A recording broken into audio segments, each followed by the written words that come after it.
Vacation കഴിഞ്ഞ് നമ്മൾ ഫാമിലിനെ വിട്ട് വീണ്ടും ഷിപ്പ് ജോയിൻ ചെയ്യാൻ പോവാണ്. മുംബൈ ഓഫീസിൽ മീറ്റിംഗ് ഉണ്ടായിരുന്നു. ഫ്ലൈറ്റ് ലാൻഡ് ചെയ്ത് ബാഗ് കളക്ട് ചെയ്ത് പുറത്തെത്തിയപ്പോഴേക്കും നമുക്കുള്ള ഏജന്റ് പുറത്ത് വെയിറ്റിംഗ് ആയിരുന്നു.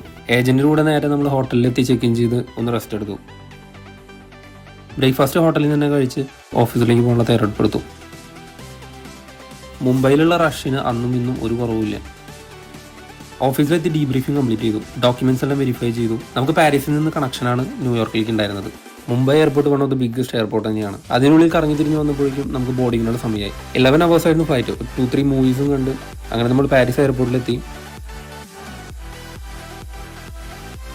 ആളുകൾക്ക് ഗെയിം കളിക്കാനുള്ള PS5 ഇഷ്ടം പോലെ അവർ അറേഞ്ച് ചെയ്ത് വെച്ചിട്ടുണ്ട്. പിന്നെ ഒരു കോഫിയും മഫിനും കുടിച്ച് ഒന്ന് റിലാക്സ് ചെയ്തു. കുറച്ചു നേരം ഫോണും സംസാരിച്ച് അങ്ങനെ സമയം സ്പെൻഡ് ചെയ്തു.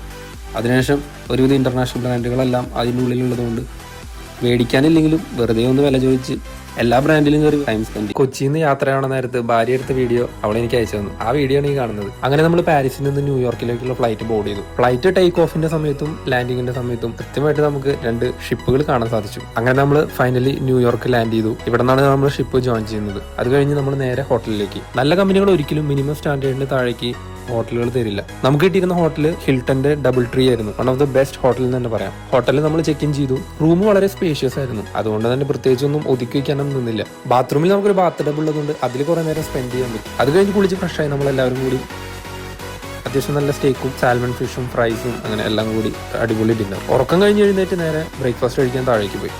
ഷിപ്പ് എപ്പോൾ വരും എന്നുള്ളത് ഏജന്റ് ഒരു ഡൗട്ടായിരുന്നു. ഒരു 2 days ഹോട്ടൽ സ്റ്റേ ഉണ്ടെന്നാണ് പറഞ്ഞത്. വളരെ വിഭവസമൃദ്ധമായ ബ്രേക്ക്ഫാസ്റ്റ്.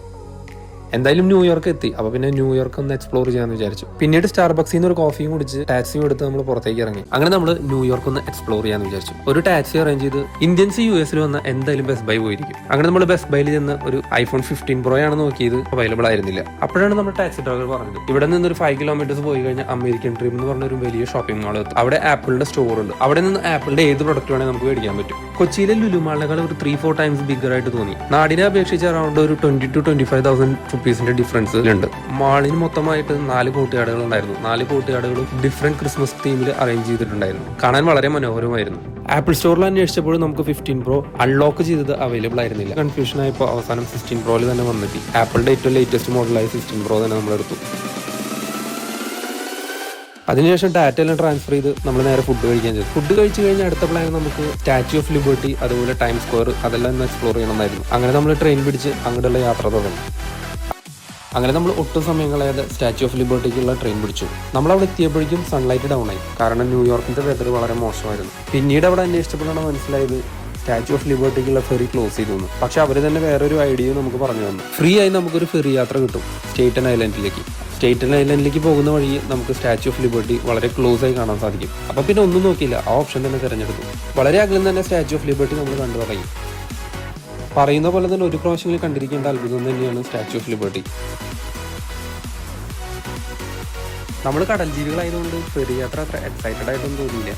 അതിനുശേഷം നമ്മൾ തിരിച്ചു നേരെ ടൈം സ്ക്വയറിലേക്ക് പോയി. ന്യൂയോർക്കിന്റെ ഇപ്പുറം ഉറങ്ങി തുടങ്ങിയാലും ടൈം സ്ക്വയറിൽ നൈറ്റ് ലൈഫ് സ്റ്റാർട്ട് ചെയ്യുന്നതേ ഉള്ളൂ. കിങ് ലെയറിൽ ദിലീപ് പറയുന്ന പോലെ മാഡം തുസാദ് വാക്സ് മ്യൂസിയം അകത്ത് കയറി കാണാൻ സാധിച്ചെങ്കിലും പുറത്തുനിന്ന് കണ്ടു. പിന്നീട് ടൈം സ്ക്വയറിൽ ചുറ്റിക്കറങ്ങിയപ്പോഴേക്കും നമുക്ക് മെസ്സേജ് വന്നു നാളെ രാവിലെ 11 മണിക്കാണ് പിക്കപ്പ് എന്ന്. അപ്പം തന്നെ പെട്ടെന്ന് ന്യൂയോർക്കിന്റെ ഓർമ്മയ്ക്ക് ഒരു മാഗ്നറ്റും മേടിച്ച് നമ്മൾ തിരിച്ചു. ഇന്ന് ഷിപ്പ് ജോയിൻ ചെയ്യുന്ന ദിവസമാണ്. നേരത്തോടെ എഴുന്നേറ്റ് ബ്രേക്ക്ഫാസ്റ്റ് എല്ലാം കഴിച്ച് റെഡിയായി. പിന്നീട് റൂമിലെത്തി ലഗേജ് എല്ലാം ഒന്ന് ഒതുക്കി. അപ്പോഴേക്കും ഏജന്റിന്റെ കോൾ വന്നു, താഴെ വെയിറ്റിംഗ് ആണെന്ന് പറഞ്ഞു. ഹോട്ടലിൽ നിന്ന് ചെക്കൗട്ട് ചെയ്ത് നേരെ ഏജന്റിന്റെ കൂടെ നമ്മൾ പോയി. പോർട്ടിലേക്ക് ഒരു 1 to 2 hours ട്രാവൽ ഉണ്ടായിരുന്നു. പോകുന്ന വഴിക്ക് ഏജന്റ് പറഞ്ഞു ലഞ്ച് വേണമെങ്കിൽ കഴിക്കാമെന്ന്. നോക്കിയപ്പോൾ ഇനിയുള്ള 5 മാസം ഷിപ്പ് തന്നെയല്ലേ, അപ്പോൾ ഒരു പിസ്സ കഴിക്കാമെന്ന് വിചാരിച്ചു. വീണ്ടും ഒരു 1/2 മണിക്കൂർ യാത്രയ്ക്ക് ശേഷം നമ്മൾ പോർട്ടിലെത്തി. ദൂരെ തന്നെ നമ്മുടെ ഷിപ്പ് കണ്ടു. കാർഗോ ഓപ്പറേഷൻ ഓൺഗോയിങ് ആയിരുന്നു. ഞാൻ ചെയ്യുന്ന ഷിപ്പ് ടാങ്കേഴ്സ് ആണ്. അതുകൊണ്ട് തന്നെ ഈ ഓപ്പറേഷൻ നടക്കുന്ന ഏരിയ ഹസാർഡസ് ഏരിയയാണ്. ലഗേജുമായി നമ്മൾ അങ്ങനെ ഷിപ്പിലെത്തി. ഷിപ്പിലെത്തേണ്ട താമസം പിന്നീട് എല്ലാവരും അടുത്ത വർക്കേഴ്സാണ്. നേരെ നമ്മൾ ബോയിലർ സൂട്ടും ചേഞ്ച് ചെയ്ത് ഹാൻഡ് ഓവറിനുള്ള കാര്യങ്ങൾ തുടങ്ങി. ഒരു 1 full night നീണ്ടു നിൽക്കുന്ന hand over. Ship Japan build ആയതുകൊണ്ട് കമ്പാരിറ്റീവ്ലി നല്ലതായിട്ട് തോന്നി.